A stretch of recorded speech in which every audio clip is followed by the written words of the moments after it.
मेरा नाम अनुष्का है।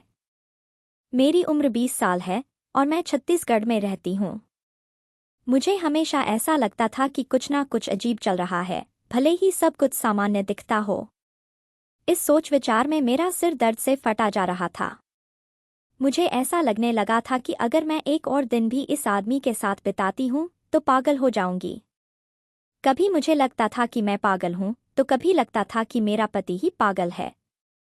समझ नहीं पा रही थी कि हम दोनों में से कौन सही है और कौन नहीं। मेरी जिंदगी में एक फिटकरी थी जो मेरी सबसे बड़ी परेशानी बन चुकी थी। कोई सोच भी नहीं सकता था कि एक छोटी सी सफ़ेद फिटकरी मेरी जिंदगी को इस कदर मुश्किल बना देगी। रोज मेरा पति एक नई फिटकरी घर लाता और उसे ऐसे संभाल कर रखता जैसे वह कोई कीमती चीज हो। हर 10 मिनट में आकर चेक करता कि फिटकरी सही है या नहीं। कहीं किसी ने उसे चुरा तो नहीं लिया, या कुछ गिरकर उसे खराब तो नहीं कर दिया। शादी के बाद जब मैं नईनवेली दुल्हन बनकर इस घर में आई थी, तब भी मेरे पति के हाथ में वही फिटकरी थी। वह मुझसे कुछ बातें करके बाथरूम में चला गया था और 3 घंटे बाद बाहर आया। मैं इंतजार करते करते सो गई थी क्योंकि दुल्हन बनने की थकान थी। सुबह जब मेरी आंख खुली तो वह बिस्तर पर नहीं था। मैंने देखा कि वह बाथरूम से निकल रहा था और उसके हाथ में वही फिटकरी थी। वह अक्सर बाथरूम में बहुत देर तक रहता और बाहर आकर कहता, सारी कमी पूरी हो गई है, जिससे मैं शर्मिंदा हो जाती। मुझे समझ नहीं आता था कि वह किस कमी की बात कर रहा था। मेरी शादी को 3 महीने हो चुके थे, लेकिन फिटकरी की कहानी खत्म होने का नाम नहीं ले रही थी। वह बार बार बाथरूम में जाता और हर बार फिटकरी उसके हाथ में ही होती। बाथरूम से पानी गिरने की आवाज आती रहती और जब वह खुश होकर बाहर आता तो मैं उलझन में पड़ जाती थी। एक रात मैंने बाथरूम की खिड़की से झांकने का फैसला किया और जो मैंने देखा उसने मेरे होश उड़ा दिए। मेरे माता पिता मुझे बहुत प्यार करते थे क्योंकि मैं उनकी सबसे प्यारी बेटी थी। मैं अपने सब भाई बहनों में सबसे छोटी थी, इसलिए मुझे सबका बहुत प्यार मिला था। बचपन में मैं बीमार रहती थी और माता पिता ने मेरे लिए भगवान से प्रार्थना करके मेरी जिंदगी की भीख मांगी थी। लेकिन मेरे माता पिता को यह नहीं पता था कि उनकी जिंदगी इतनी जल्दी खत्म हो जाएगी और उनकी सबसे प्यारी बेटी अनाथ हो जाएगी। अगर उन्हें यह पता होता तो शायद वे मुझे बचपन में नहीं बचाते। मेरी फैमिली में मेरे बड़े भाई और एक बड़ी बहन भी थे। हम सभी एक पिकनिक के लिए जा रहे थे, तभी रास्ते में हमारी गाड़ी का भयानक एक्सीडेंट हो गया। मेरे माता पिता और भाई बहन की मौके पर ही मौत हो गई। लेकिन शायद भगवान को मुझे जिंदगी देनी थी, इसलिए मैं बच गई। मुझे मामूली चोटें आईं, लेकिन मेरी जान बच गई। लोग हैरान थे कि मैं कैसे बच गई। कहते हैं, जिसकी जिंदगी भगवान ने लिखी हो उसे कोई नहीं मार सकता। कुछ लोग मेरे लिए अफसोस कर रहे थे कि मैं अपने माता पिता के बिना इस दुनिया में कैसे रहूंगी। वे कहते थे, अच्छा होता कि मैं भी अपनी फैमिली के साथ ही इस दुनिया से चली जाती। लोग सोच रहे थे कि एक लड़की अनाथ होकर कैसे जिंदगी गुजारेगी और कौन उसकी परवरिश करेगा। मेरी पूरी फैमिली खत्म हो चुकी थी और मैं अकेली रह गई थी, क्योंकि मेरे पिता के सौतेले भाई ने मुझे अपने घर में जगह दी थी। मेरी माँ के रिश्तेदार तो डर की वजह से कभी हमारे घर पर अफसोस करने भी नहीं आए। मैं अपने चाचा चाची के घर में रहने लगी थी और उनकी बेटियों के पुराने कपड़े पहनकर और उनका बचा हुआ खाना खाकर अपना गुजारा कर रही थी। वे लोग मुझे बहुत ताने भी देते थे। उन तानों को सुनते सुनते ही मैं जवान हो गई थी। इस तरह समय बीतता गया और मेरी शादी की उम्र हो गई। मेरे लिए कई रिश्ते आने लगे। रिश्ते आते ही मेरी चाची परेशान हो जाती थी। उन्होंने मुझसे जान छुड़ाने के लिए मेरी शादी एक ऐसे इंसान से कर दी जिसे मैं जानती तक नहीं थी। मैंने सोचा कि चाची के घर पर नौकरानी की तरह काम करने से बेहतर होगा कि मैं अपने पति के घर जाकर उसकी सेवा करूं।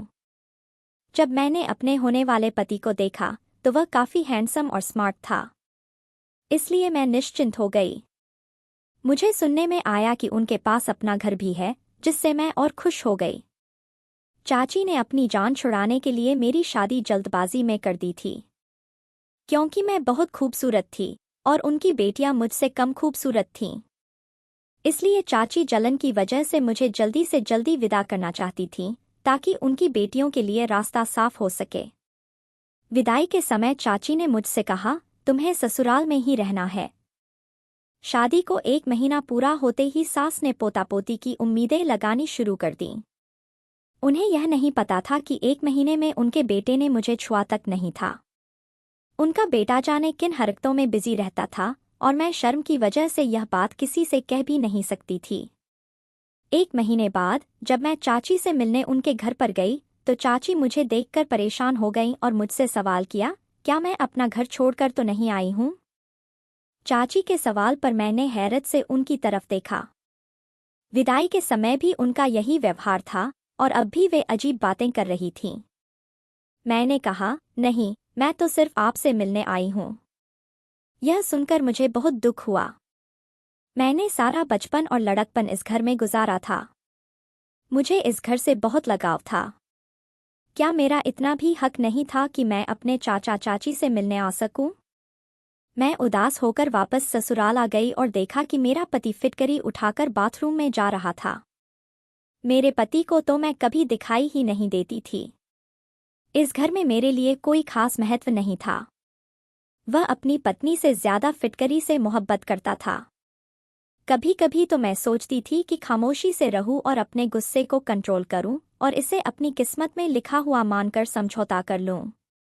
फिर अगले ही पल सोचती कि मुझे अपने पति का सारा सच दुनिया के सामने लाना चाहिए, मगर ऐसा मैं सिर्फ अपने सपनों में ही कर सकती थी। हकीकत में मैं परेशान होती रही। अब मैंने खुद को घर के कामों में बिजी रखना शुरू कर दिया था।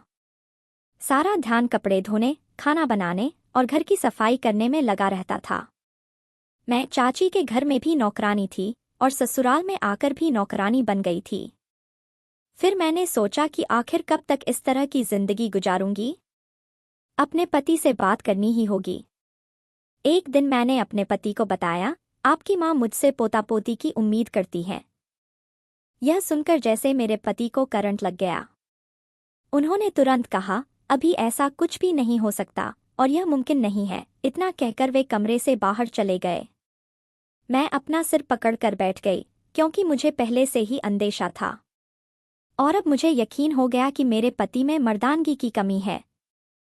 वह फिटकरी का बहाना बनाकर रात में बाथरूम में जाता है और मेरे सो जाने का इंतजार करता है। जब मैं सो जाती हूँ तो वह बाहर आता है।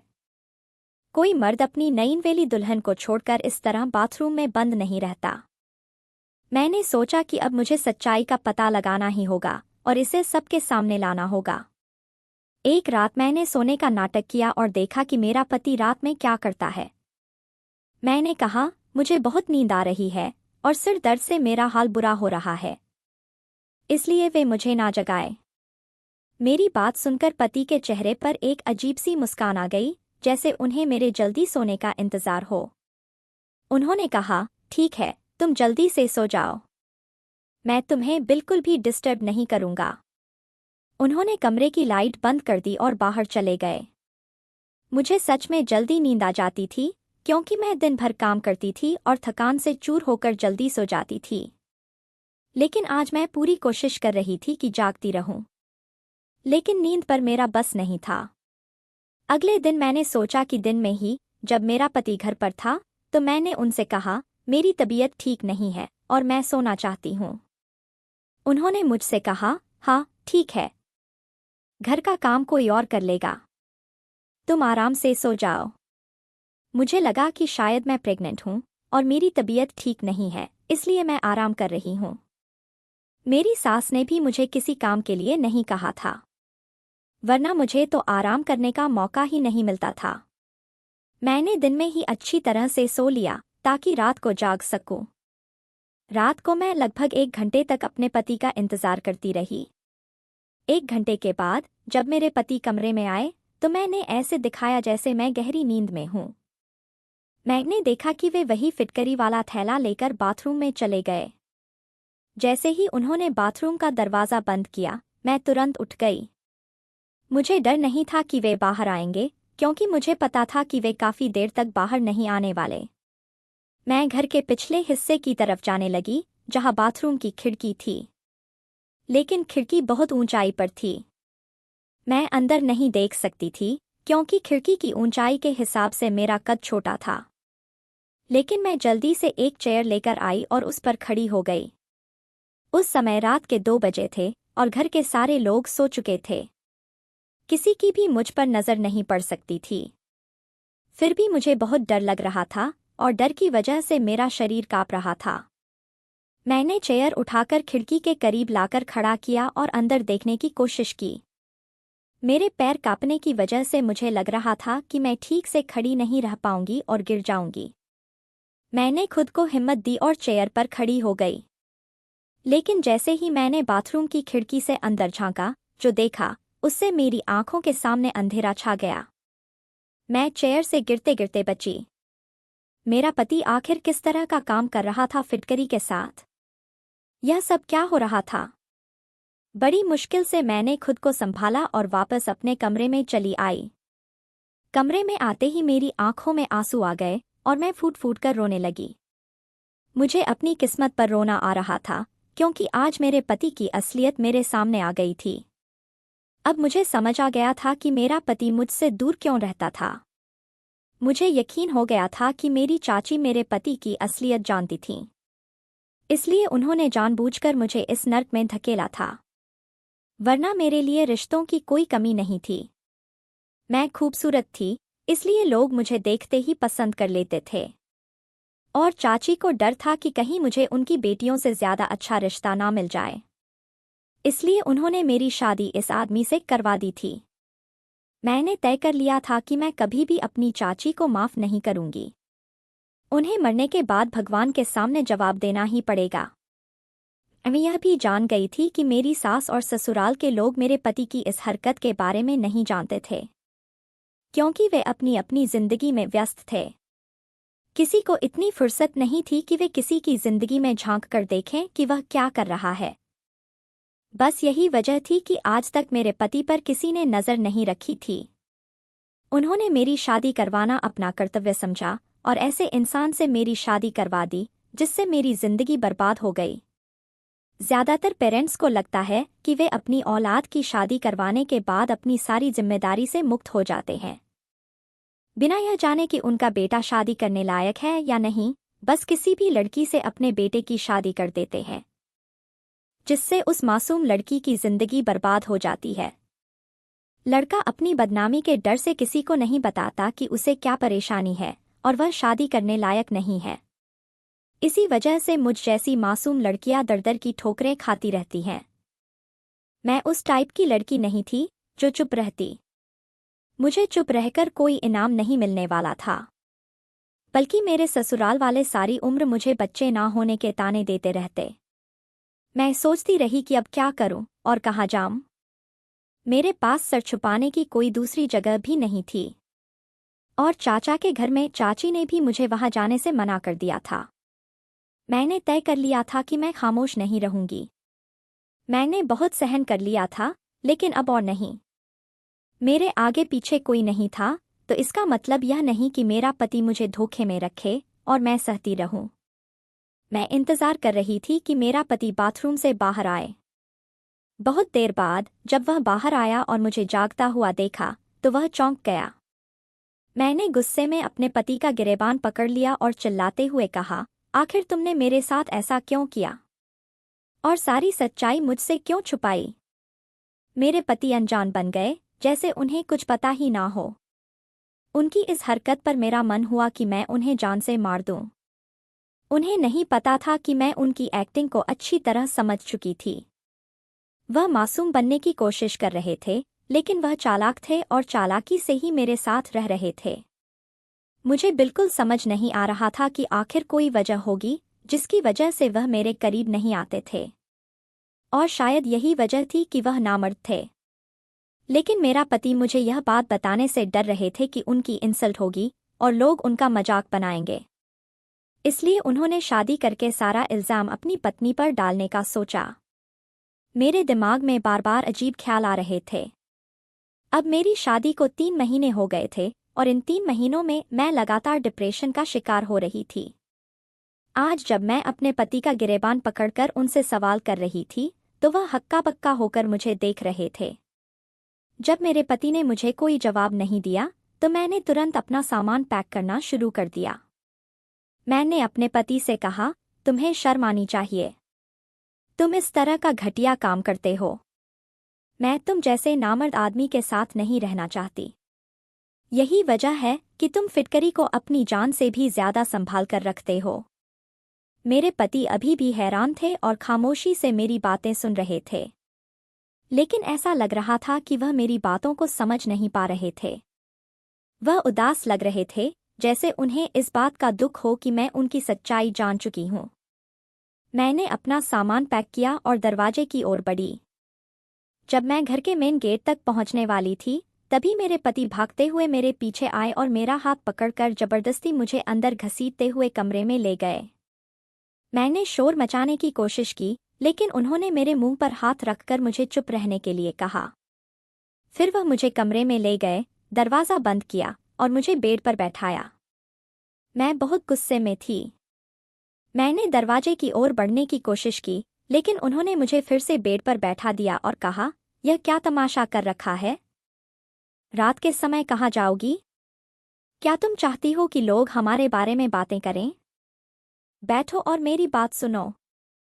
मैंने गुस्से में कहा, तुम क्या सोचते हो कि सच हमेशा छुपा रहेगा? यह दुनिया को जरूर पता चलेगा कि तुम शादी के लायक नहीं हो। मैंने अपने जीवन के साथ तुम्हारे कारण खिलवाड़ सहा है और मैं इसे दुनिया के सामने लाना चाहती हूँ। मेरी बात सुनते ही मेरे पति ने गुस्से में मुझे थप्पड़ मार दिया। मैं गिर गई, लेकिन तुरंत उठी और कहा, इस घर में अब और नहीं रह सकती। मैंने जोर जोर से चिल्लाना शुरू कर दिया। मेरे पति ने मुझे शांत रहने को कहा, क्योंकि घर के बाकी लोग सो रहे थे।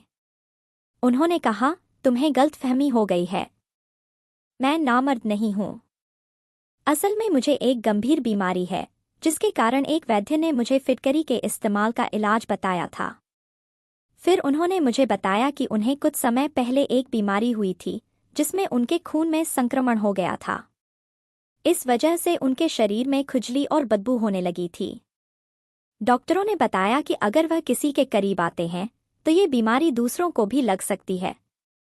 इसलिए वह मुझसे दूरी बनाए रखते थे। फिटकरी के इस्तेमाल से उन्हें थोड़ी राहत मिलती थी, इसलिए वह इसका प्रयोग करते थे। उन्होंने कहा कि वह अपनी बीमारी से बहुत परेशान थे, और जब वैद्य ने उन्हें बताया कि वह ठीक हो सकते हैं, तो उन्होंने इस उपचार का पालन किया। लेकिन शादी के बाद वह मुझे कुछ बताने की हिम्मत नहीं जुटा पाए, और यही उनकी सबसे बड़ी गलती थी। जब उन्होंने यह सब बताया तो उनकी आंखों में आंसू थे और उनके चेहरे पर सच्चाई साफ नजर आ रही थी। मुझे उनकी बातों पर यकीन आ गया। मैंने कहा, अगर आप मुझे पहले ही सब बता देते तो मैं इतनी परेशान नहीं होती। मुझे आप पर शक हुआ, लेकिन अब मैं समझती हूँ। मैं माफ़ी चाहती हूँ कि मैंने आपको नहीं समझा और बदतमीजी की। हम दोनों ने एक दूसरे से माफ़ी मांगी, और फिर मैंने उन्हें वादा किया कि मैं हमेशा उनके साथ रहूंगी और उनका ख्याल रखूंगी। धीरे धीरे मेरे पति की बीमारी ठीक हो गई, और अब हम एक खुशहाल जीवन जी रहे हैं। कभी कभी हम गलतफहमियों में फंस जाते हैं, जो हमारे रिश्ते को बर्बाद कर सकती हैं। हमें अपने जीवन साथी को समझने की कोशिश करनी चाहिए और उनकी समस्याओं को समझकर उनका साथ देना चाहिए। मैं भगवान से प्रार्थना करती हूँ कि वह हमें समझने और सही फैसले लेने की शक्ति दें। आज मैं अपने परिवार के साथ बहुत खुश हूँ। हमें अपनी भावनाओं पर नियंत्रण रखना चाहिए और एक दूसरे को समझने की कोशिश करनी चाहिए। अगर आपको हमारी कहानी पसंद आए तो कृपया वीडियो को लाइक करें, चैनल को सब्सक्राइब करें और नोटिफिकेशन बेल को ज़रूर दबाएं, ताकि आपको अगली अपडेट सबसे पहले मिले।